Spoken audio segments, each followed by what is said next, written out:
बिस्मिल्लाहिर्रहमानिर्रहीम। अस्सलाम वालेकुम नाज़रीन, आप देख रहे हैं प्रोग्राम द लास्ट आवर। मैं हूं यासिर रशीद और प्रोग्राम मेरे साथ मौजूद हैं सीनियर तज़कियाकार राना मोहम्मद अजीम साहब। नाज़रीन, आज ये खबर आई कि सेक्रेटरी इलेक्शन कमीशन जो है वो अपने ओहदे से मुस्ताफ़ी हो चुके हैं और वर्बली उन्होंने इस्तीफ़ा दिया है। और फिर खबर की इत्तलात जो मंजर आम पे आई थी उसके हवाले से सेक्रेटरी इलेक्शन कमीशन और चीफ इलेक्शन कमिश्नर के माबैन कोई तल्ख कलामी भी हुई थी, तू तकरार भी हुई, जिसके बाद सेक्रेटरी इलेक्शन कमीशन ने अपना इस्तीफ़ा दे दिया। लेकिन बाद में इलेक्शन कमीशन की जानिब से और निगरान वज़ीर इत्तलात की तरफ से एक एलामिया जारी हुआ जिसमें ये कहा गया कि अफवाहों के ऊपर कान न धरें, वो बीमार हैं और रुखसत के ऊपर हैं, जब वो सेहतयाब हो जाएंगे तो वापस आके अपनी जिम्मेदारियां संभालेंगे। सेक्रेटरी इलेक्शन कमीशन की अदम मौजूदगी में जो सवालात उठ रहे थे कि निज़ाम कैसे चलेगा ऐसे वक्त के अंदर के जब एक महीना अभी बाकी है इलेक्शन होने में, तो वहाँ पे उनकी अदम मौजूदगी किस हद तक वो पूरे अमल को सबूताज कर सकती है। तो इस बारे में माहिरीन ये राय रखते हैं कि अगर वो इस्तीफ़ा दे भी जाते तब भी किसी और सेक्रेटरी की खदमात हासिल की जा सकती थी। लेकिन अभी उनके इस्तीफ़े के हवाले से कोई सदाकत जो है वो मंजर आम पे नहीं है और उन खबरों को प्रोपेगेंडा कहा जा रहा है। इसके अलावा बिलावल भुट्टो जरदारी इन दिनों लाहौर के दौरे पे हैं। आज उन्होंने वर्कर्स कन्वेंशन से खिताब किया है और उन्होंने ये कहा है कि लाहौर किसी पटवारी का नहीं है, लाहौर किसी बिजनेसमैन का नहीं है, बल्कि लाहौर जो है वो एक जियाले का है। और उन्होंने ये कहा कि यहाँ से जुल्फ़िकार अली भुट्टो ने भी इलेक्शन लड़ा था, मेरी माँ ने भी यहाँ से इलेक्शन लड़ा और मैं भी यहाँ से इलेक्शन लड़ रहा हूँ और ये शहर जुल्फ़िकार अली भुट्टो का है। पाकिस्तान पीपल्स पार्टी की जिस हद तक इंतखाबी जलसों के हवाले से, इंतखाबी शेड्यूल की तैयारियों के हवाले से जो उनकी इस वक्त तेज़ियाँ मंजर आम पे आ रही हैं, वो पाकिस्तान पीपल्स पार्टी को कितना बेनिफिट दे सकती हैं। दूसरी जमातों की जानिब से जो आज कागजात नामजदगी के ऊपर मुख्तलिफ फ़ैसले हैं वो महफूज हुए हैं, कुछ फ़ैसले 10 जनवरी को सुनाए जाएंगे। बड़े बड़े नामों के ऊपर कुछ एतराज़ात ख़त्म हो चुके हैं, कुछ एतराज़ात अभी बाकी हैं, वो दस्तखत के हवाले से भी हैं, वो ज्वाइंट अकाउंट खोलने के हवाले से भी हैं। तो इसी मंजरनामे में बात करते हैं, राना साहब की तरफ बढ़ते हैं। राना साहब, जो आज सेक्रेटरी इलेक्शन कमीशन की खबर आई, समझते थे आपके इससे कोई हलचल मचेगी? बिस्मिल्लाहिर्रहमानिर्रहीम, अस्सलातु वस्सलामु अलैका या सय्यदी या रसूल अल्लाह, अस्सलातु वस्सलामु अलैका या सय्यदी या हबीब अल्लाह। देखिए यासिर, एक बात तो बड़ी क्लियर है, इस्तीफा तो है।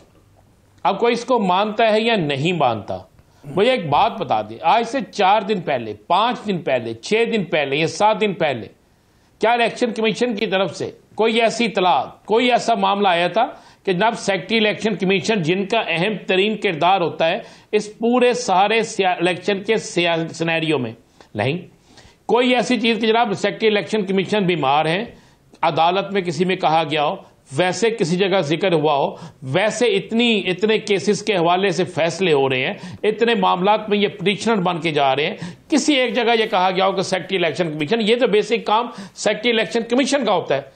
तो उस वक्त तो किसी ने नहीं कहा कि सेक्रेटरी इलेक्शन कमीशन, क्या किसी मीडिया के पास ये खबर थी कि सेक्रेटरी इलेक्शन कमीशन जो है वो इंतहाई उनकी तबीयत खराब है और किसी अस्पताल में दाखिल है? यहां पर तो एक आम सा सरकारी अफसर जो जिसका बिल्कुल तल्लक हो इलेक्शन के हवाले से, वो छुट्टी पे चले जाए, अस्पताल में चला जाए तो फौरी तौर पर खबर मीडिया पे गर्दिश करना शुरू कर देती है। लेकिन सेक्रेटरी इलेक्शन कमीशन की खबर ना किसी मीडिया पे गर्दिश की। हाँ, यह जरूर था, मैंने भी अपने प्रोग्राम में कहा था कि एक बड़ा इस्तीफा आ रहा है, एक बड़ा इस्तीफा आ रहा है। अब ये कह रहे हैं कि इस्तीफा नहीं है, चले हमने इनकी बात मान ली है, लाएं सामने सेक्रेटरी इलेक्शन कमीशन साहब को, बताएं कौन से हॉस्पिटल में कितने दिन से हैं और साथ में उनकी तरफ से बयान जारी करवाएं। भाई अब तो एक इंतहाई अहम तरीन मामलात हैं।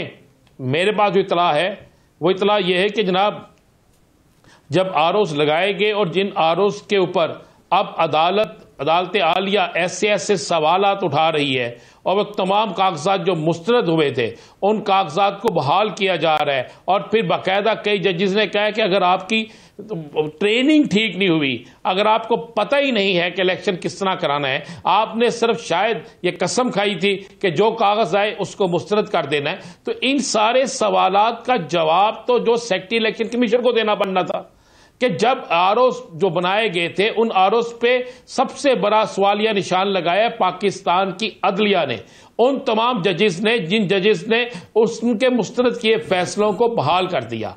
उनके मुस्तरद किए हुए फैसलों पर जो कि कागज इलेक्शन नहीं लड़ सकते थे, उन्हें कहा नहीं भी आप इलेक्शन लड़ सकते हैं।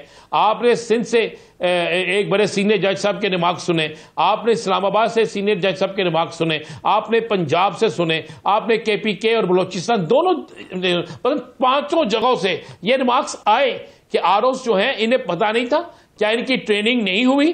क्या इन्हें यह पता नहीं कि कागजात नामजदगी जो है उनको मंजूर करने के लिए क्या चीजें होती हैं? फिर आपको पता है यासिर साहब, ये मीडिया से इस बात को छुपाया जा रहा है, कितने आरओस ने लिख कर दिया कि जनाब उनके काम में पुलिस कहां कहां पर क्या क्या रुकावट पैदा कर रही है।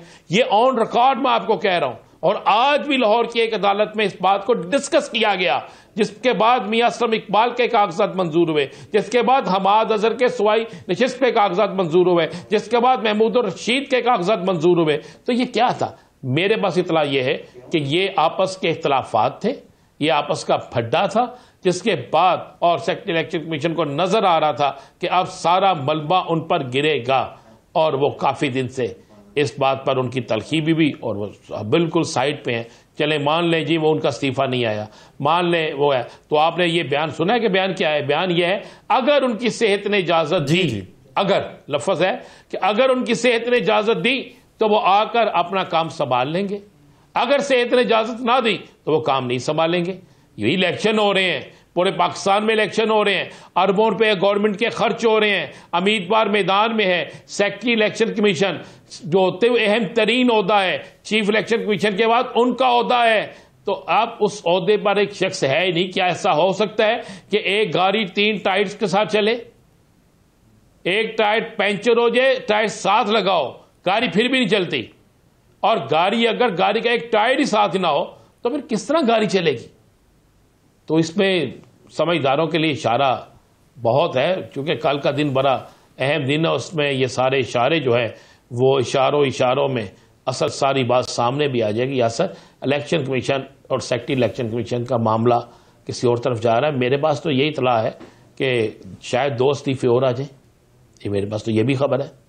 कौन आ जाए? खबर भी मेरे पास बड़े मुसद्दका जराए से है, 2 मजीद इस्तीफे आ जाए, मेरे पास तो ये खबर है। और बड़े इलेक्शन कमीशन से ये खबर है यार, जिससे भी है आप इंतजार तो कर ले। आप भी ना मियां नवाज शरीफ की तरह वजारती उस्मा लेने के लिए इतनी तेजी है आप में जिसकी इंतहा कोई नहीं। वो तेजी होती तो बाहर में निकलते, तेजी होती तो यूं आप कहते हैं कि अभी मिल जाए, आप कहते हैं अभी मिल जाए सारा कुछ, ये भी तेजी है। इलेक्शन भी ना हो, इलेक्शन भी ना हो जी, ये भी तेजी है कि चुप करके बैठे हुए हैं, ना कोई इलेक्शन शेड्यूल का ऐलान किया, ना मंशूर का ऐलान किया, ये भी आपको तेजियां लग रही? और भाई बात ये है, इलेक्शन शेड्यूल का तो ऐलान हो गया हुआ है, और कैसे इलेक्शन शेड्यूल का ऐलान होना मुझे ये तो वही तो मैं तो कह रहा हूं, तेजियां तो उनकी, तेजियां तो उनकी शो ही नहीं हो रही। उनकी नहीं शो हो रही, मियां साहब की शो नहीं हो रही बेचारों की। सर्दी है ना, तो डॉक्टरों ने कहा था सर्दियों में बाहर नहीं निकलना, और धुंध छाई हुई है बहुत ज्यादा, सियासी धुंध भी छा गई है। ऊपर से आज मुशाहिद हुसैन सैयद ने कह दिया है कि मियां साहब हालात नहीं है, फिर जो आप कहेंगे चौथी बार मुझे क्यों निकालो। उन्हीं की जमात के लोग कह रहे हैं, ये मैं नहीं कह रहा, ऐसे मुझ पे ना डाल दीजिएगा, ये भाई मुशाहिद हुसैन सैयद ने कहा है ये।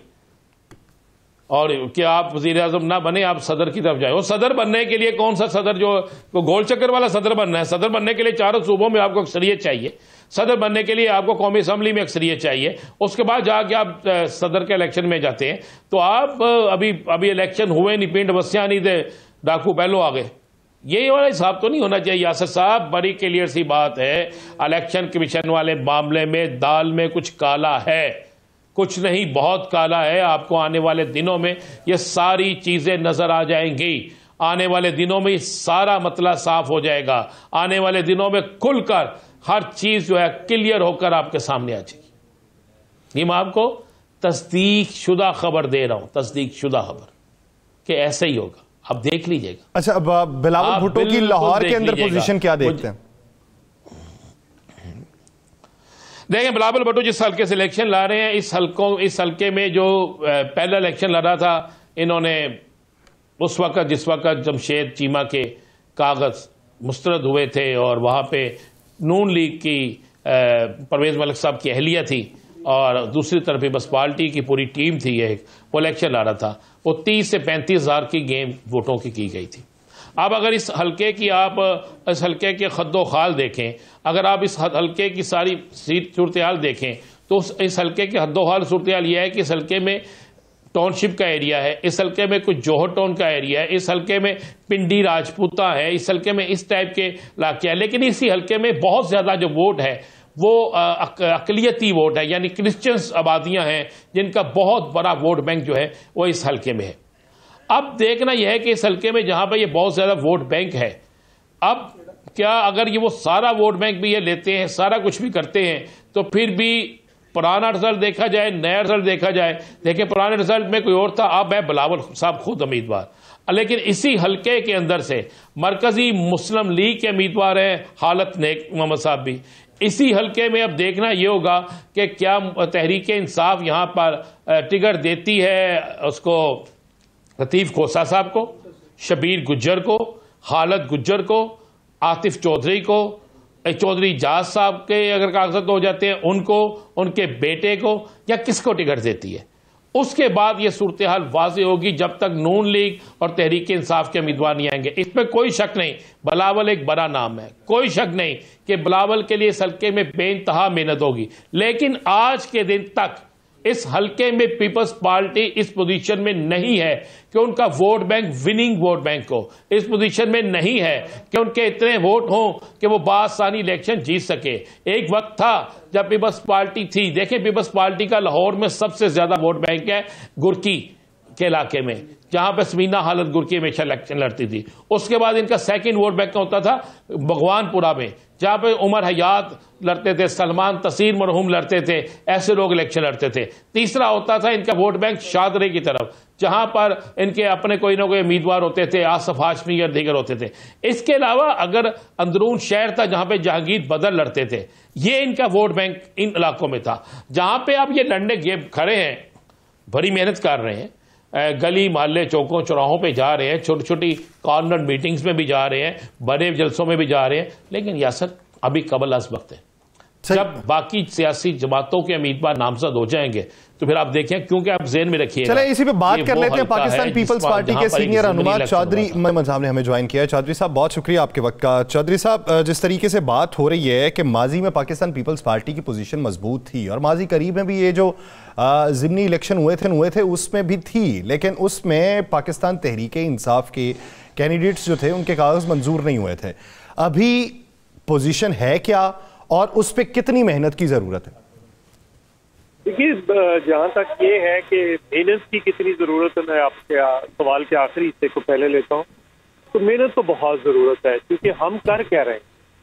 पीपल्स पार्टी अपना जो वोट बैंक है या अपना नुक्ता नजर है या मेहनत के तबकात हैं, क्लासेस हैं, उनको वापस रिक्लेम कर रही है। कोशिश ये कर रही है कि हम उनको वापस रिक्लेम करें। ये है हमारा पॉइंट ऑफ व्यू और ये है हमारी स्ट्रेटेजी इस इलेक्शन में, स्पेशली पंजाब के अंदर। अब उसमें मैं कल गया हूँ, बिलावल साहब के साथ था, वहाँ पे जिधर भी गए हैं लोगों ने बहुत वेलकम किया है, घरों से निकल कर फूल निशावर किए हैं, लोगों ने क्लैपिंग की है, नारे लगाए। तो ये एक अनप्रेसिडेंटेड चीज थी। मैंने पिछला इलेक्शन भी कैंपेन की थी 133 जब था, अब 127 है, तो उस वक्त ये कैफियत नहीं थी जो इस वक्त है। मैं समझता हूँ कि आने वाले दिनों में ये एक बहुत मेहनत तलब टास्क जरूर है, लेकिन ये एक ऐसा नहीं है टास्क जो मुझे कल नजर आया कि इसको हासिल नहीं किया जा सकता। तो मेरे ख्याल के मुताबिक अगर बिल्कुल आना चाहिए, पीटीआई का कैंडिडेट आना चाहिए। पीटीआई का कैंडिडेट आएगा तो वो ज्यादा अच्छा हो जाएगा, ट्रायंगुलर फाइट होगी, तो उसमें बेहतर चीजें हो जाएंगी। तो आने वाले दिनों में आप देखेंगे बहुत बड़ी। अच्छा जी जो साहब, एक बड़ी अफवाह गर्दिश कर रही थी कि याद सादक और खुर्शीद शाह साहब की मुलाकात हुई है और उसमें कुछ ऐसा तय हो रहा है कि बिलावल साहब के मुकाबले में कैंडिडेट ना लाया जाए या कमजोर कैंडिडेट लाया जाए। क्या कोई किसी सतह पे कोई ऐसी बात भी हो रही है?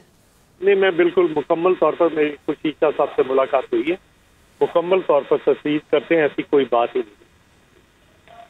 तो कराची के अंदर भी आपसे कोई हिमायत नहीं मांगी गई शहबाज शरीफ साहब वाली सीट के ऊपर? नहीं, बिल्कुल नहीं मांगी गई, तो हमारे साथ कोई बात नहीं। जी राना साहब। अच्छा जो साहब, कागजात नामजद की मंजूर होना शुरू हो गए हैं। आरओस के फैसलों पर जजिस के रिमार्क्स बड़े सख्त आ रहे हैं। जजिस के रिमार्क्स बड़े सख्त आ रहे हैं कि आरओस को किसी बात का इल्म नहीं है, इन्होंने किस तरह कागजात मुस्तरद कर दिए, वो सारी चीजें सामने आ रही हैं। तो जब अब से ये बात होना शुरू हो गई है तो इलेक्शन में भी तो यही आरओस होंगे ना, तो फिर क्या बनेगा? देखिए, ये एक बहुत बड़ा सवालिया निशान है। बेसिकली तो मेरा तो आर्गूमेंट ही बिल्कुल मुख्तलिफ है। इलेक्शन कमीशन को खुद से जिम्मेदारी लेनी चाहिए। जब डिस्ट्रिक्ट इलेक्शन ऑफिसर हर जिले के अंदर मौजूद है तो वो DRO क्यों नहीं बनता? उसको तो किसी ट्रेनिंग की भी जरूरत नहीं है। उसका तो तो स्पेशलिस्ट है इसी जॉब के लिए। नीचे जो असिस्टेंट इलेक्शन ऑफिसर्स है वो ROs बने और नीचे बेसिक इंतजामिया को ले ले, फिर उनकी कोई हैसियत नहीं रह जाएगी। तो ये सारी चीजें जो हैं इनको मेरा ख्याल के मुताबिक ये देखकर ये चीजें सारी करनी चाहिए। इन ROs के तो बिल्कुल मसाइल हैं, ना सिर्फ कागज मुस्तरद होने के, बाकी भी बहुत सारी ऐसी चीजें मिल रही, ऐसी चीजें आ रही हैं जो वो बिल्कुल वन साइडेड कर रहे हैं। लेकिन मेरा ख्याल है इस इलेक्शन में इतना शोर पड़ गया पहले से, तो इसमें कोई गड़बड़ होगी तो ये बहुत पाकिस्तान के लिए और पूरे इलेक्शन प्रोसेस के लिए, जमहूरियत के लिए एक बहुत खौफनाक अमल होगा। तो चौधरी साहब, आप आज की खबर के ऊपर क्या राय रखते हैं कि एक तरफ पहले ये खबर चलती है कि इस्तीफा दे चुके हैं, वर्बली इस्तीफा दे के चले गए सेक्रेटरी इलेक्शन कमीशन, और दूसरी तरफ से ये है कि वो बीमार हैं, अगर उनकी सेहत ने साथ दिया तो वो वापस आके ज्वाइन कर लें? ये पता नहीं, ये तो खबर है, कंफर्म मैं क्या कर सकता हूँ? ये तो कोई इस्लामाबाद से बता सकता है कि असल सूरत हाल क्या है। और इस मौके के ऊपर अगर मफरूजे के ऊपर बात कर लेते हैं, अगर वो इस्तीफा दे गए हैं तो क्या असर पड़ेगा मामूलात के ऊपर? देखिए, इस्तीफा दे गए तो सेक्रेटरी के जाने से तो कुछ नहीं होता। वो election commission means chairman election commission और चारों मेंबर्स, उससे फिर वो इलेक्शन कमीशन बनता है। सेक्रेटरी के जाने से तो कुछ फर्क नहीं। सही। सेक्रेटरी तो एक जाने से कुछ फर्क। इलेक्शन कमीशन का मामला तो एक तरफ हो गया। आज मौलाना फजल रहमान ने बिल्कुल खुल के कह दिया कि वो करारदाद जो थी सेनेट की, हम उसकी खुल के हमायत करते हैं। और ये बात मौलाना साहब ने भी कह दी है, और ये बात सोमरू साहब ने भी कह दिया सिंध में। अच्छा, ये उनका हक है जी, वो जो भी पॉइंट ऑफ व्यू रखें वो उनका राइट है। लेकिन पाकिस्तान पीपल्स पार्टी ने, नवाज लीग ने, PTI ने, सभी जमातों ने कह दिया। वो तो पहले भी इलेक्शन मुलतवी कराने की बात कर रहे थे, वो तो अब वापस आते हैं अफगानिस्तान से तो पता चलेगा क्या सोचते हैं। तो आप इस पूरे प्रोसेस के ऊपर क्या राय रखते हैं? क्या वो अफगानिस्तान से इलेक्शन आ रहे हैं? जी जो साहब, इलेक्शन के इन दिनों में क्या वो अफगानिस्तान से इलेक्शन लड़ेंगे? मैं क्या मौलाना साहब का अफगानिस्तान जाना, इलेक्शन पाकिस्तान में हो रहे हैं? नहीं, देखिए, उनके बहुत उस गवर्नमेंट के साथ बड़े ताल्लुकात हैं, जो उनके तालिबान के अमीर हैं, उनके साथ बराह रास्त उनके ताल्लुकात हैं। हम ये उम्मीद करते हैं कि जो इस वक्त की सूरत हाल है अफगानिस्तान और पाकिस्तान के दरमियान, उसमें मौलाना फजल रहमान एक पॉजिटिव रोल अदा करेंगे, और करना भी चाहिए उनका, क्योंकि बड़ा असर है उनका वहाँ पे। तो अगर वो करते हैं तो उसको मेरा ख्याल है इस एंगल से लेना चाहिए।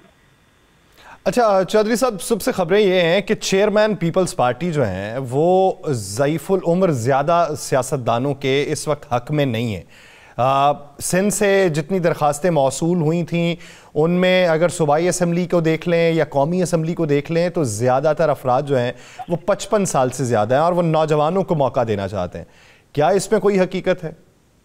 देखिए, मैंने पहले दिन ये कहा था, आज भी उन्होंने ये बात दोहराई है, कल भी उन्होंने ये बात दोहराई थी, मैं उस प्रेस कॉन्फ्रेंस में मौजूद था। वो उनको जो उम्र है उससे उनको नहीं इशू है, उस ज़ईफुल उम्र जो सोच है उससे प्रॉब्लम है कि वो उससे नहीं निकल रहे। एक आता है तो वो कहता है मैंने दूसरे को जेल में डालना है, दूसरा आता है तो वो कहता है मैंने पहले को जेल में डालना है। ये कहाँ ले गए हम पाकिस्तान को, कहाँ पे खड़ा कर दिया ले जाकर? उस सोच जो वो बार बार एक फिक्रा दोहराते हैं कि मैं ये जो सियासतदान है जो तस्कीन की और नफरत की सियासत को बुनियाद बनाते हैं, हमें उनके खिलाफ खड़े होना है।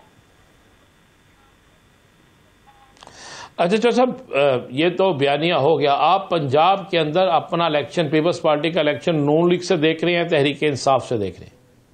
मेरे ख्याल से ट्रायंगुलर फाइट होगी, किसी जगह पे नून के साथ होगी, किसी जगह पे PTI के साथ होगी। अब ये देखना तो ये है कि कहाँ पे क्या है। जो हमने राणा साहब टारगेट किया है वो जो 50 सीटें हैं उनको हम टारगेट कर रहे हैं। उसमें मेजॉरिटी साउथ पंजाब से है, बाकी सेंट्रल पंजाब से है। बाकी 50 के करीब सीटें हम उम्मीद कर रहे हैं कि सिंध से हम लेकर आएंगे, और 50 हमने यहाँ से टारगेट की हैं। आधी से ज़्यादा सीटें बलूचिस्तान से आ जाएंगी, 10 से 12 सीटें जो है वो KP से। तो जो ही पाकिस्तान पीपल्स पार्टी 80 से ऊपर जाती है, फिर पीपल्स पार्टी सेंटर के अंदर गवर्नमेंट बनाती है। उसकी रीज़न ये है कि कोई मेरे ख्याल के मुताबिक एक हंग पार्लियामेंट आएगी, क्लियर कट मेजॉरिटी किसी के पास नहीं होगी, और अगर नहीं होती तो फिर कोई दो बड़ी जमातें मिलकर हुकूमत बनाएंगे। हो सकता है नून लीग और PTI मिलकर बना ले, और अगर वो ना मिलकर बनाए तो फिर ऑप्शन पीपल्स पार्टी है और कोई दूसरा ऑप्शन नहीं। पीपल्स पार्टी फिर किसके साथ मिलकर बनाएगी? पीपल्स पार्टी किसी के साथ मिलकर नहीं बनाएगी, जिसने मिलना है पीपल्स पार्टी के साथ ही मिलना। सही, ठीक। बहुत शुक्रिया चौधरी मंजूर साहब इस हवाले से अपना वक्त देने के लिए। नाज़रीन, दीगर इश्यूज़ पे बात करेंगे, एक शॉर्ट ब्रेक नहीं जाएगा। Stay with us.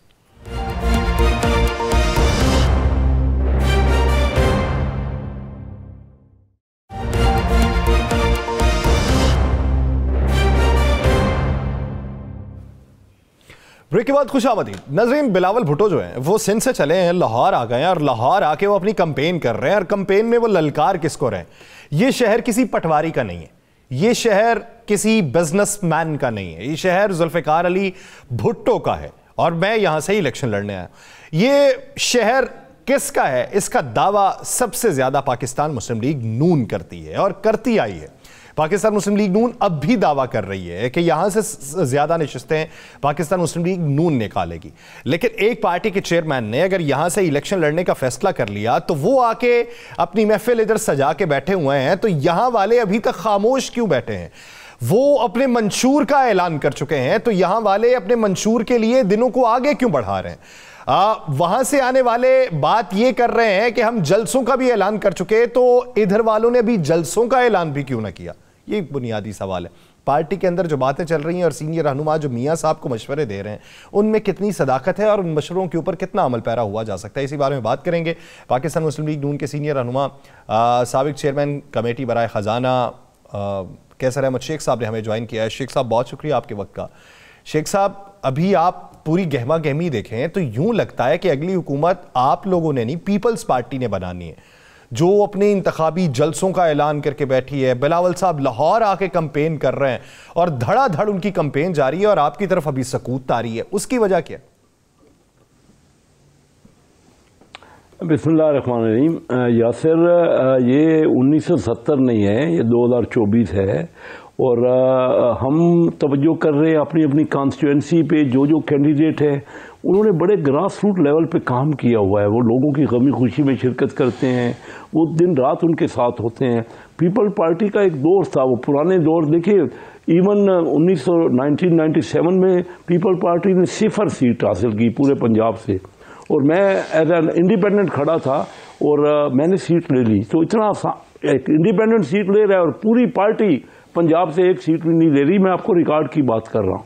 बात यह है कि उनका हक है, वो अपनी बात करें, उनका पॉइंट, हमारे साथ कोलिशन पार्टनर रहे हैं, लेकिन जिस किस्म का वो ख्याली यंग मैन है बिलावल भुट्टो जरदारी साहब, और वो उनका राइट है अपना अपना पॉइंट ऑफ व्यू देने। लेकिन हम तो बड़े ही जो है ना कॉन्फिडेंस में हैं कि पंजाब जो है इस वक्त फुली PMLN को सपोर्ट कर रहा है, और हम जहाँ से बहुत भारी मिकदार में नशिस्तें जीतेंगे। शेख साहब, आपने कहा कि आप बड़ी भारी तादाद में नशिस्तें जीतेंगे। जी शेख साहब, आपने कहा बड़ी भारी तादाद में नशिस्तें जीतेंगे, ये आपका दावा है जी पंजाब से? जी पंजाब। तो अभी तक आपके उम्मीदवार भी पंजाब से फाइनल नहीं हुए, और अभी तक आपकी इलेक्शन कैंपेन भी शुरू नहीं हुई। जी हाँ, नहीं हुई है, आप दुरुस्त कह रहे हैं, उस हिसाब से नहीं हुई। जैसे असल में हमेशा इलेक्शन कैंपेन जब नाम फाइनलाइज हो जाते हैं ना, उसके बाद ही है, यानी 13 तारीख को फाइनल लिस्ट आनी है तो उसके बाद ही शुरू होगी। और हमारे यहाँ क्योंकि एक एक सीट पे कई कैंडिडेट्स हैं, टिकट देना भी मुश्किल हो रहा है। और माशाल्लाह हमारी पोजीशन, हम बिल्कुल सेटिस्फाई बैठे हैं, क्योंकि पीपल पार्टी का तो यहाँ ग्राफ नहीं है पंजाब में। आप देख रहे हैं जो पिछले इलेक्शन हुए जितने भी, तो PMLN से उन्होंने 5वां या 6ठा हिस्सा उनके कैंडिडेटों ने वोट हासिल किए, तो ज़्यादातर सीटों में। तो अभी सिर्फ तकारीर करने से तो कुछ नहीं होगा ना जी। लोगों के पास जिनके पास लोगों का जो मामलात का मदावा होगा, जो उनके मसाइल का हल होगा, और लोग जिनको समझेंगे कि जो उनके लिए डिलीवर कर सकते हैं, और जिसका पास रिकॉर्ड जो है उन सब के सामने है। अभी को पहला देखें ना, हम तमाम ये पार्टियां कई इलेक्शन कंटेस्ट कर चुकी हैं, जो हमने मैनिफेस्टो दिए। शेख साहब ये देखिए, जो मर्जी इल्जामात आप लगाएं, आप पे भी लग रहे हैं। पिछले इलेक्शन के अंदर MQM गढ़ समझती थी कराची को अपने, तो 14 नशिस्तें PTI निकाल गई। तो अगर कोई और इस मार पे निकला हुआ है तो उसको हल्का किस तरीके से लिया जा सकता है? दावे अपनी जगह, लेकिन वो कह रहे हैं कि हमें बहुत काम करने की जरूरत है और हम कर रहे हैं। जो हालात थे पिछले इलेक्शनों में आपके सामने हैं, वो तो कैंडिडेट ही खड़े नहीं हो रहे थे, और अब बड़े डिफरेंट हालात थे। अभी हालात जो है सबके परफॉर्मेंस सामने आ चुकी है। और मैं ये समझ रहा हूँ कि पीपल पार्टी पंजाब में एक वक्त होता था, बिल्कुल कोई शक नहीं, जुल्फ़िकार अली भुट्टो एक पॉपुलर लीडर थे अपने वक्त में, लेकिन अब पीपल पार्टी बिलावल भुट्टो जरदारी जो है वो कहे कि वहाँ पंजाब से वो सीटें ले लेंगे, तो वो एक सवाना ख्वाब है उनके लिए। वो देख रहे हैं, और मैं ये महसूस करता हूँ कि यहाँ पे ना वन साइडेड इलेक्शन है पीपल पार्टी और नून लीग के मुकाबले में। तो PTI के काफ़ी कुछ कैंडिडेट जो है ना वो बाहर हो गए, वो खुद कंटेस्ट नहीं कर रहे, और अभी तक हल्कों में उनके कैंडिडेट का पता नहीं है। ठीक है, हमारे भी टिकट अभी फाइनल नहीं हुए, लेकिन उनका तो कैंडिडेट ही नहीं है, इलाकों में कैंडिडेट नहीं है PTI के। तो ये आसान सा अगर सर कैंडिडेट नहीं है, एक चीज मान लेना सर एक चीज माने ना, या तो ये मान लें कि उनका कैंडिडेट नहीं है, दूसरी तरफ आप ये भी कहते हैं कि वो लेवल प्लेइंग फील्ड होने का गिला करते हैं, तो 2300 के करीब उन्होंने कागज कैसे जमा करवा दिए। एक चीज माने ना सर, यह है या नहीं है? नहीं, ठीक है, अभी 12 तारीख अभी दूर नहीं है, आज 7 तारीख ख़त्म हो गई और 4 दिन रहते हैं, हर चीज़ सामने आ जाएगी। हम तो अपने हल्कों में देख रहे हैं कि वो कैंडिडेट जो है ना, जो फ्रंट लाइन कैंडिडेट थे वो छोड़ चुके हैं। अभी उनके जो कैंडिडेट हैं बराए नाम होंगे अगर कैंडिडेट, तो वो इस तरह छोड़ चुके हैं। शेख साहब छोड़ चुके हैं, शेख साहब वो छोड़ चुके हैं या उनको छुड़ा दिया गया है, क्या है? अब दोनों में से एक, आप हमेशा बड़ी अच्छी और खुली बात करते हैं, छोड़ चुके हैं या छुड़ा दिया गया है? मैं इस लेकिन सबके सामने है सूरत हाल, मैं इस बहस में नहीं पढ़ना चाहता। मैं तो ग्राउंड रियलिटीज देख रहा हूँ कि जो सामने कैंडिडेट है ना, आपने मेरे से पूछा इलेक्शन का, अब तो हर एक का अपना अपना तजविया है। कोई कहेगा खुद छोड़ा है उन्होंने, क्योंकि कोई उनकी बात सामने खुल के आई नहीं, और कई लोग कह रहे हैं कि उनको छुड़ा दिया गया है। तो ये चीज़ें तो सामने हैं, लेकिन जो अब मुकाबले में 13 तारीख को कैंडिडेट होंगे वही मुकाबला करेंगे ना, इलेक्शन तो उन्होंने ही कंटेस्ट करना है। और मैं ये महसूस करता हूँ कि मैनिफेस्टो पे इलेक्शन होना चाहिए, हर पार्टी को ये बताना चाहिए। इस वक्त हमारे 9.5 करोड़ लोग गुर्बत की लकीर के नीचे हैं। हम सब पार्टियों को तो ये बताना चाहिए कि अगले 5 सालों में अगर हम इक़्तिदार में आ गए तो कितने लोगों को गुर्बत से निकालेंगे। चाइना ने 60 करोड़ लोगों को, मेरे देखते देखते 60 करोड़ लोगों को गुर्बत की लकीर से निकाल दी है। अब हम क्या कर रहे हैं, हम तो और गरीब हमारे यहाँ बढ़ रहे हैं, तादाद में बढ़ रहे। अभी ह्यूमन वहां के हुक्मरान बीमार होकर पाकिस्तान से बाहर नहीं ना जाते। शेख साहब, वहां के हुक्मरान जो हैं वो बीमार होकर पाकिस्तान से बाहर नहीं जाते, अपने मुल्क में इलाज कराते हैं। कई वजूहत है जी, हमारे यहाँ वाकई वो हम डिलीवर नहीं कर पाए ओवरऑल इवेंचुअली। मैं आपको बताऊं, डॉक्टर महबूब हक साहब UNDP यूनाइटेड नेशन डेवलपमेंट में वो थे डायरेक्टर, उन्होंने ये इंडेक्स बनाया था, ह्यूमन डेवलपमेंट इंडेक्स, जो आज पूरी दुनिया में प्रिवेल हो रहा है कि कौन सा मुल्क किस दर्जे में है। तो ये जो इस साल का अभी रिसेंटली आया है ह्यूमन डेवलपमेंट इंडेक्स, इसमें हम 190 मुल्कों में पाकिस्तान का नंबर 162 है, 162। डॉक्टर महबूब हक ह्यूमन डेवलपमेंट इंडेक्स के मुताबिक जो कि यूनाइटेड नेशन ने शाया किया। हम अपने लोगों का ख्याल करें। हमारे यहाँ महंगाई है, हमारे यहाँ बेरोजगारी तो सर है, यही बात तो हम कर रहे हैं। ये मसाइल हैं, लेकिन अभी तक टिकट्स की तकसीम नहीं फाइनल हो रही। मंशूर के ऊपर 40-40 बंदे बैठे हैं और उनसे सिफारिशात मांगी जा रही हैं। 3 दहाइयों तक सियासत हो चुकी और अभी तक मंशूर फाइनल नहीं हो रहा। अवाम की तरजीहात के ऊपर बात अभी तक नहीं हो रही। यही तो बात कर रहे हैं हम भी। होनी चाहिए। इंशाल्लाह सामने मंशूर आएगा और मैं ये समझता हूँ हर पार्टी को आवाम के ऊपर तवज्जो देनी चाहिए और होनी चाहिए। सामने आ जाएगी। अब 2-4 दिन की बात है और आप दुरुस्त कह रहे हैं कि बड़ा गौर हो रहा है। गौर व फिक्र से ही, क्योंकि कैंडिडेट भी ज़्यादा हैं और हमारा मुल्क भी बहुत नीचे रह गया और सबको एक तो चार्टर, ये इस वक्त झगड़ा नहीं है। बिलावल भुट्टो साहब जो बातें कर रहे हैं ना, वो बातें करने का ये वक्त नहीं है। ये वक्त तो है कि कैसे आपस में कोऑर्डिनेट करके चार्टर ऑफ इकानमी किस तरह करें, चार्टर ऑफ डेमोक्रेसी किस तरह करें। झगड़ा हम जो सियासत करते रहे ना चोर डाकू की, 5 साल हमने ज़ाया कर दिए। ये नाकाम हो गई। अब हम दुनिया में, मैं तो अक्सर कहता हूँ ना, देखिए बड़ी सीधी सी बात, 1990 तक हम आगे जा रहे थे। इंडिया की इकानमी, हालांकि उनकी आबादी 6 गुना है, लेकिन उनकी इकानमी 4 गुना थी 1990 में। आज उनकी इकानमी 13 गुना हो गई है। हमारी कुल कौमी आमदनी जो है $380 अरब है। सर 1990 के बाद सर पाकिस्तान मुस्लिम लीग नून फिर कितनी बार आई? जी, पाकिस्तान मुस्लिम आई हुआ है यार। यासर क्या बात कर रहे हैं? ये पूछे मुस्लिम लीग नून कब इख्तिदार में नहीं आई? 10 साल नहीं। सही है, मुस्लिम लीग भी इख्तिदार में आई, पीपल पार्टी भी इख्तिदार में आई, पीटीआई भी इख्तिदार में आई और हमारे यहाँ फौजी हुकूमतें भी आई। ये 90 की पीटीआई तो आई 3 साल के लिए शेख साहब, लेकिन आप अपना हिसाब दे छोड़े पीपल्स पार्टी को, छोड़े मुस्लिम लीग तहरीक इंसाफ को, नून लीग का हिसाब देना। गुर्बत की लकीर के नीचे किसने सबसे ज्यादा इख्तिदार लिया, उसको तो आप जमात को कुछ कह नहीं रहे।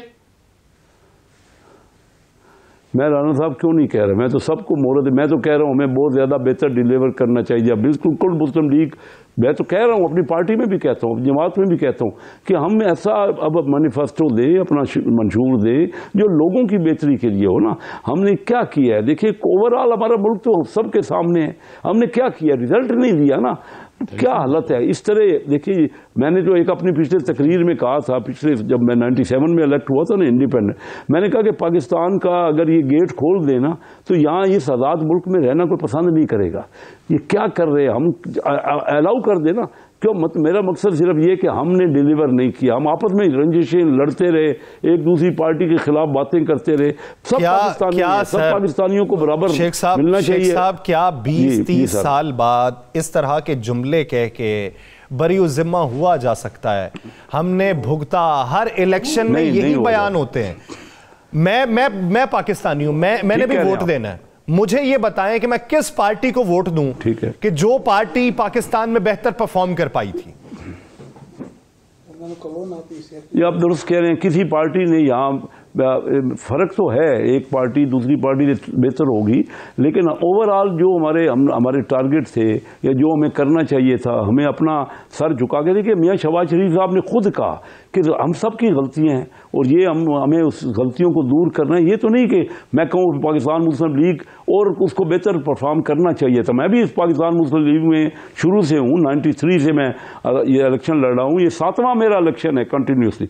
आप सही कह रहे हैं कि हमने डिलीवर, सब पार्टियों ने उसको बेहतर करना चाहिए था। अभी भी मुस्लिम लीग की परफॉर्मेंस दूसरी पार्टियों से बेहतर है, लेकिन वो नहीं है जो हमारे टारगेट थे या जो हमें करना चाहिए था।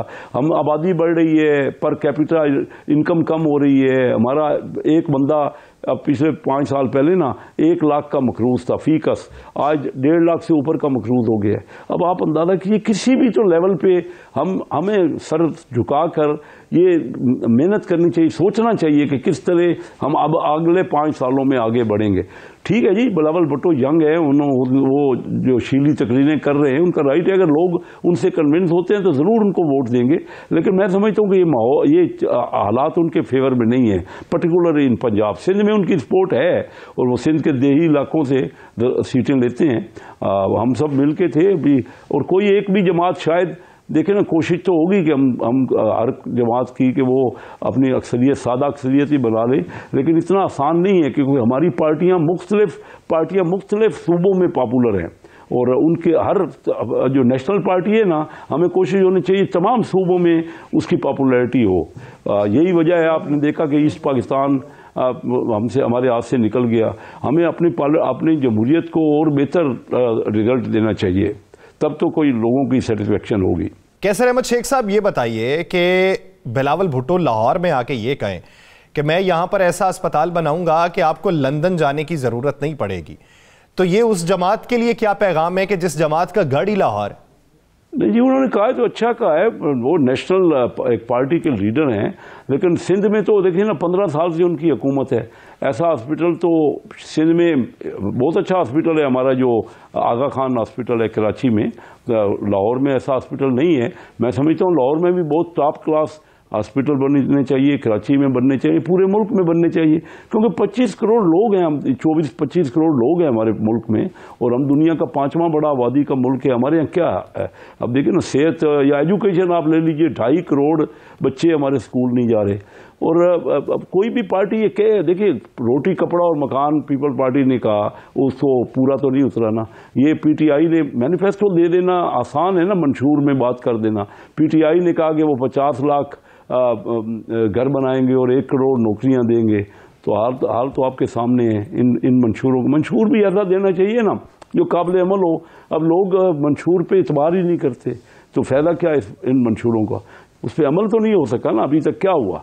रिजल्ट होना चाहिए हम सबको। मैं आपको बताऊं, पाकिस्तानी सब हैं, हमें बजाय कि हम आप ये जो हुआ ना इख्तलाफ ही बढ़ते रहे। दूसरे मुल्कों में भी जमहूरियत है, लेकिन इस तरह नहीं है जिस किस्म के हमने यानी चोर डाकू की सियासत बना ली है ना, ये नहीं है। मैं भी इससे पहले भी सियासत करता रहा हूँ, तो अब बहुत ज़्यादा तशद्दुद आ गया सियासत में और बड़ा इख्तलाफात बढ़ गए हैं। पाकिस्तानी हम एज अ कंट्री हमें सोचना चाहिए सबसे पहले मुल्क है, मुल्क की सबसे पहले उसकी मईशत के बारे में, उसकी जो लॉ एंड ऑर्डर सिचुएशन के बारे में, और हमें ये सोचना चाहिए।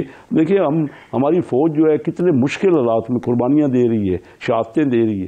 टोटल मैं आपको कई प्रोग्रामों में कह चुका हूँ कि पाकिस्तान का जो डिफेंस का बजट था 2017 में 10 अरब डॉलर था और इंडिया का 40 अरब डॉलर था। ये फैक्ट है जो आपके सामने है, यानी 4 गुना था। आज से 6 साल 7 साल पहले इंडिया का बजट पाकिस्तान से डिफेंस का 4 गुना था। आज हमारा बजट 10 अरब डॉलर से कम होकर 6.5 अरब डॉलर हो गया, और इंडिया का बजट 40 अरब डॉलर से बढ़ के 83 बिलियन डॉलर हो गया। ये लेटेस्ट डिफेंस बजट है, तो 14 गुना हो गया इंडिया।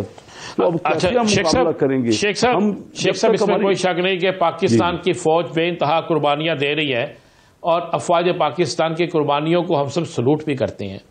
आज आपके एक सेनेटर है शाहिद हुसैन सैयद साहब, आज उन्होंने कहा कि जनाब मियां नवाज साहब को वजीर आज़म नहीं बनना चाहिए, नहीं तो वो कहेंगे, चौथी दफा कहेंगे मुझे क्यों निकाला या मुझे फिर निकाला।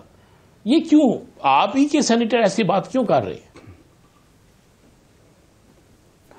जी, मुशाहिद हुसैन साहब बिल्कुल पाकिस्तान मुस्लिम लीग के सेनेटर हैं, तो हर एक का देखिए ना अपना पॉइंट ऑफ व्यू है और ख्यालात है इसमें।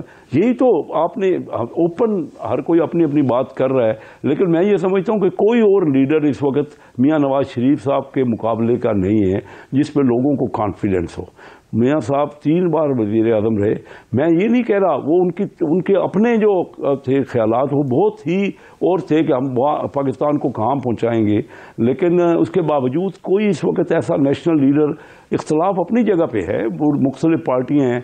मेरे ख्याल में सबसे पॉपुलर इस वक्त भी उन्होंने डिलीवर किया, उन्होंने रिजल्ट किया मियाँ नवाज शरीफ साहब ने, और लोगों ने उनका जिस वालहाना अंदाज से। अच्छा, चले एक आखिरी शेख साहब अगर आप इजाजत दें, अगर आप इजाजत दें, एक शेख साहब अगर इजाजत दें तो एक सवाल कर लूं आपसे। 3 दफा आपने कहा वजीर आज़म पाकिस्तान रहे हैं, जितने मर्जी सवाल, गुर्बत की चक्की में अवाम को किसने दिया? जी, मैं तो आपसे खुद कह रहा हूँ ना कि हमने परफॉर्म नहीं किया जो करना चाहिए था।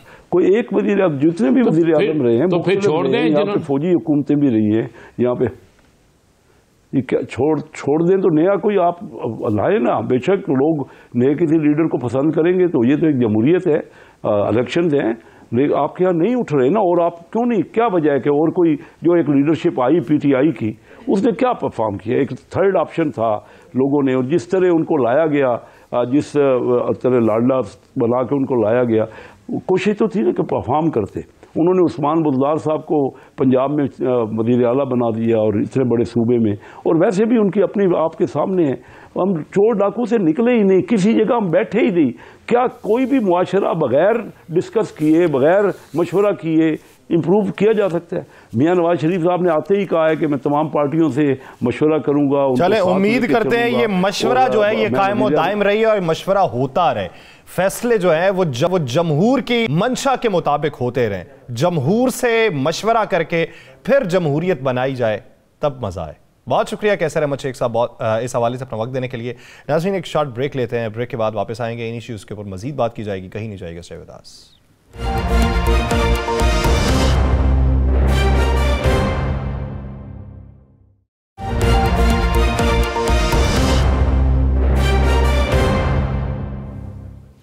ब्रेक के बाद खुशामदीद। नाज़रीन, मौलाना अफगानिस्तान में हैं और पाकिस्तान के अंदर उनको भी तहफ़्फ़ुज़ात हैं इलेक्शन के इनेकाद के हवाले से। PTI को हैं लेकिन बाइकआउट पे नहीं जाना चाहती। PMLN जो है वो खामोश दिखाई देती है, अभी प्लान उनका बना नहीं है। 9 जनवरी को वो मंशूर जारी करना चाहते हैं। पाकिस्तान पीपल्स पार्टी आगे बढ़ के बात कर रही है और वो ये समझती है कि वो 80 से ज़ायद कौमी असम्बली की नशस्तें अगर निकाल ले तो सेंटर के अंदर हुकूमत वो बनाएगी। पाकिस्तान तहरीक इंसाफ वो अभी अपने निशान के पीछे लगी हुई है, तो दीगर जमातें उनकी भी अभी तक सकूत वाली कैफियत है और वो सकूत टूटता हुआ दिखाई नहीं दे रहा। तो मंजरनामा क्या बनेगा आगे चल के, इसी बारे में बात करते हैं। हमें ज्वाइन किया है सीनियर सियासतदान शकील वर्क साहब ने। वर्क साहब, बहुत शुक्रिया आपके वक्त का। वर्क साहब, पंजाब की अगर सूरत हाल देखी जाए, पंजाब के हवाले से PTI ने बिलखुसूस पंजाब की बात की थी कि लेवल प्लेइंग फील्ड नहीं मिल रही। इलेक्शन कमीशन ने जवाब जमा करवाया है जाके सुप्रीम कोर्ट के अंदर कि 76% से ज़ायद इनके कागजात मंजूर हुए हैं और अभी जिनके ऊपर एतराज़ात लगे हुए थे उसकी अपीलें भी चल रही हैं। तो इनकी जानिब से जो बात की जा रही है वो हकीकत के ऊपर मबनी नहीं है। तो पंजाब में आने वाले दिनों में सियासत का रुख क्या देख रहे हैं? देखिए यासर साहब, पहले तो सुप्रीम कोर्ट आला अदलिया के आला तरीन जज साहब ने ये हुक्म दिया कि पत्थर पर लकीर है इलेक्शन। अच्छा शकील वर्क साहब, इलेक्शन मुलतवी करने के हवाले से मौलाना साहब भर के बातें कर रहे हैं, करारदाद भी एक पास हो गई है, सारा कुछ हो गया है। आप समझते हैं कि मौजूदा हालात ऐसे हैं कि इसमें इलेक्शन नहीं होना चाहिए? अजीम साहब, बहुत शुक्रिया। देखिए, मौजूदा हालात अगर ऐसे होते तो हमारी आला अदलिया ने इलेक्शन का ऐलान कर दिया, साथ ये बात की कि इलेक्शन के बारे में किसी जगह पर चैमगोई भी नहीं होनी चाहिए। लिहाजा हमारा ही एक अवान उठ के 8-10 मेंबर का उठ के ये एक बात कहता है कि पाकिस्तान पूरे में इलेक्शन ही नहीं होने चाहिए, 24 करोड़ अवाम भाड़ में जाती है जाए, पाकिस्तान का इस्तेकाम नहीं होना चाहिए, पाकिस्तान में जमहूरियत और डेमोक्रेसी नहीं होनी चाहिए। तो मेरा ख्याल कहता है कि ये शर्मनाक बात है। ये इलेक्शन तो 8 फरवरी में, क्या आगे जब जितना लेट कर रहे हैं उतना हम अपने लिए, अपने मुल्क के लिए, अपनी कौम के लिए, अपने लिए नुकसान कर रहे हैं। वर्क साहब, अदलिया तो कह रही है कि इलेक्शन 8 फरवरी को होंगे, इलेक्शन कमीशन भी कहते हैं कि हमने सुप्रीम कोर्ट के ऑर्डर के मुताबिक इलेक्शन करवाने हैं। इलेक्शन हो रहे हैं, होते हैं, तो आप पोजीशन क्या देखते हैं जमातों की? देखिए, इलेक्शन से ये लोग भाग रहे हैं, इनको भागना भी चाहिए। सिर्फ और सिर्फ पोजीशन क्या है कि इन्होंने सब कुछ करके देख लिया, जो करना था ना, प्रिजाइडिंग ऑफिसर से लेकर और पुलिस स्टेट बनाकर सब कुछ करके इन्होंने देख लिया है। लेकिन इंशाअल्लाह ताला इलेक्शन 8 फरवरी को भी होंगे। देखे, बल्ला हो ना हो, दूसरा हो ना हो, यहाँ ये बात नहीं दे रहे। बस सिर्फ बात इतनी है कि ये सिर्फ भागने का मकसद ही ये है कि इनको किसी किस्म का कोई अपना नजर नहीं आ रहा, अपने आप को बाहर निकालने के लिए, बाहर इलेक्शन मुहिम चलाने के लिए इनके पास कोई किसी किस्म का बयानिया ही नहीं है। अच्छा, क्या आप किसी एक जमात के लिए तो ये कह सकते हैं पीपल्स पार्टी बड़ी मेहनत कर रही है, पीपल्स पार्टी गली मोहल्ले चौकों चौराहों पे जा रही है, पीपल्स पार्टी की कैंपेन नजर आ रही है, मुस्लिम लीग नून की कैंपेन नजर नहीं आ रही, बाकी सियासी जमातों की कैंपेन उस तरह नजर नहीं आ रही, तो आप समझते हैं कि 8 फरवरी को जो अवाम फैसला देगी उस फैसले के मुताबिक और उस फैसले को यही आरोज जो है जिन्होंने कागजात मुस्तरद किए ये दुरुस्त कर दे, ये उसी तरीके से फैसला देंगे? देखिए राणा साहब, अब इनके हाथ से बात निकल चुकी है। देखिए हम सारी मेरे वालिद साहब भी इलेक्शन लड़ते रहे हैं, हम भी इलेक्शन लड़ते रहे हैं सारे। देखिए बात होती है जब तक बात किसी के कंट्रोल में हो ना, तो वो कंट्रोल कर सकते हैं, आरोप भी कर सकते हैं, वो भी कर सकते हैं, लेकिन असल में बात इनके हाथ से निकल चुकी है। जहां तक पीपल्स पार्टी का तल्लक है, पीपल्स पार्टी तो जमहूरियत और डेमोक्रेसी पर हर वक्त बात करती रहती है, लेकिन ये जो मियां नवाज शरीफ ग्रुप है इनका तो जमहूरियत और डेमोक्रेसी से तल्लक ही नहीं है। ये तो चाहते हैं कि लंदन से आए और सीधे हमें वजीर आजम की कुर्सी पर बिठा दिया जाए, वो ऐसे तो नहीं होता। यानी पाकिस्तान पीपल्स पार्टी जमहूरियत पे यकीन करती है, पाकिस्तान मुस्लिम लीग नून जमहूरियत पे यकीन ही नहीं करती, वो रास्ता दूसरा अपनाना चाहती है। बिल्कुल बिल्कुल, वो तो जमहूरियत पे यकीन ही नहीं करती। ठीक, बहुत शुक्रिया शकील अता विर्क साहब इस हवाले से अपना वक्त देने के। प्रोग्राम का वक्त खत्म हो जाता है, मुझे और राना साहब को दीजिए इजाजत। अपना बहुत सा ख्याल रखिएगा, अल्लाह ने के बाद।